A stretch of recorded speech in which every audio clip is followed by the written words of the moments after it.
நாளை மறுதினம் தீபாவளி என்பதால் சென்னையில் மழையையும் பொருட்படுத்தாமல் பொதுமக்கள் பொருட்களை வாங்கிச் செல்கின்றனர். திராயானாக நகர் உள்ளிட்ட முக்கிய வணிக இடங்களுக்கு கூடுதல் போலீசார் பாதுகாப்பு பணியில் ஈடுபடுத்தப்பட்டுள்ளனர். இதுகுறித்து நமது செய்தியாளர் மணிகண்டன் அளிக்கும் விரிவான தகவல்களை இப்பொழுது பார்க்கலாம். இன்று காலை முதலே பலத்த மழை பெய்து வந்த போதிலும் நாளை மறுநாள் தீபாவளி பண்டிகை என்பதால் தீபாவளிக்கான புத்தாடைகள் மற்றும் பொருட்களை வாங்குவதற்காக தீநகரில் கொட்டு மழையிலும் ஆயிரக்கணக்கான மக்கள் குவிந்திருப்பதை நம்மால் இங்கு காண முடிகிறது. எங்கு பார்த்தாலும் வெறும் குடைகள் மயமாகவே இங்கு காட்சியளிப்பதை இங்கு நம்மால் காண முடிகிறது. ரங்கநாதன் தெரு மற்றும் உஸ்மான் சாலைகளில் மழைநீர் தேங்கியிருந்த போதிலும் அதில் நீந்திய வண்ணம் மக்கள் பொருட்களை வாங்குவதற்கான ஆர்வம் தற்பொழுது காட்டி வருகிறார்கள்.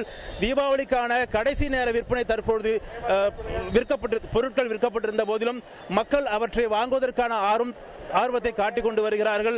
மக்களை பாதுகாக்கும் வகையில் 560க்கும் மேற்பட்ட போலீசார் தீநகர் பகுதியில் பாதுகாப்பு பணியில் ஈடுபட்டு வருவதை நம்மால் காண முடிகிறது.